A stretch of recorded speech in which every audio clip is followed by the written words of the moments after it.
Okay, I want to talk about a concept which we mentioned in general, but the purpose of this channel is for practical action. So I want to get into more detail and explain how this applies. So we talked about the klipas, which are the rinds or the outer shells, which basically give an opportunity for everything spiritual to exist in a physical state here. Because they had to conceal, the idea of a klipa is to conceal, and they conceal Hashem's godly light, which is spiritual, in order to enable sustenance or living creatures to exist here in a way that we can see in a physical state. Because we obviously can't see the godliness here, that's not how it was meant to be. So everything that descends down from above to here at some point has to be sustained or enlivened by one of the klipas.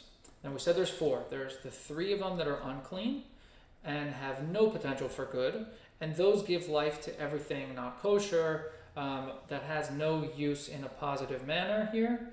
And then there's the one clean klipa, which gives sustenance to all of the kosher permissible things in this world, and also the body of a Jew, so the animal soul of a Jew.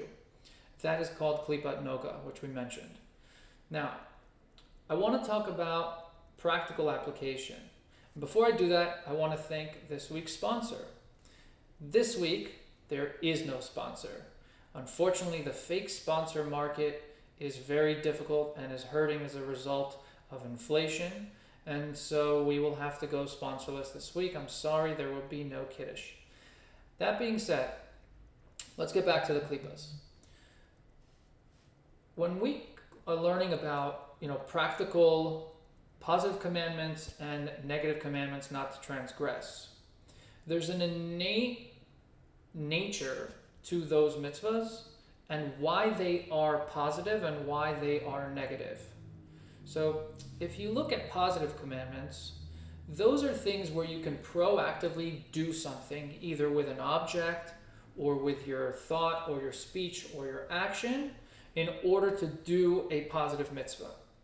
That means that whatever you do, whether it's with your own body, your own animal soul, or with the object, you have an opportunity to elevate that object or elevate yourself by utilizing that for a mitzvah. So it is permitted for you because it comes from klipat noga, which we know is like a diamond in the rough, where if you uncover everything, you can extract a little bit of positive potential, and that's what klipat noga is all about, positive potential. When we talk about something that is not permissible or forbidden, in Hebrew the word is asur, asur. Asur means literally imprisoned. And the reason that it's called asur, or imprisoned, is because the spiritual energy, the godliness, is trapped within it and cannot be released or elevated.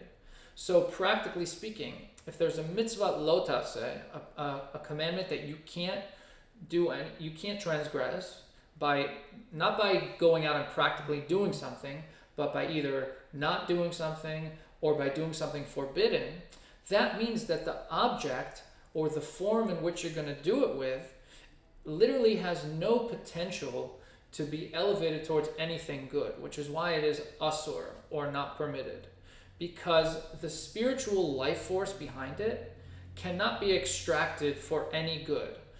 So if you have a pig, there's no way to slaughter that pig in order to make some, positive use out of it. You can't take a pig, slaughter it, and eat it and say, that food that I just ate gave me so much strength to learn Torah, and so that's a positive. Look what I did with that food. But that's not true, because it's asur. No matter what you use that for, you can't do positive with it.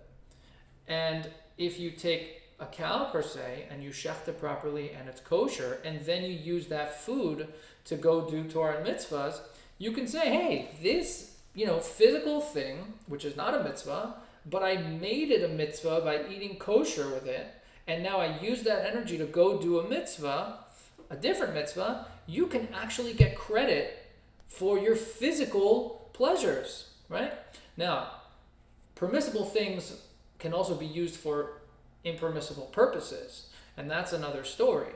Like if you just said, oh, well, kosher wine is great, I'm just going to drink wine all day, well, you'll be drunk and there won't be any positive purpose to that drinking. But if you're having a meal, a Suda with a bunch of people on Shabbos or not on Shabbos, and you're talking Torah and it helps liven up the mood, well, then you just use the permissible thing for a really good cause.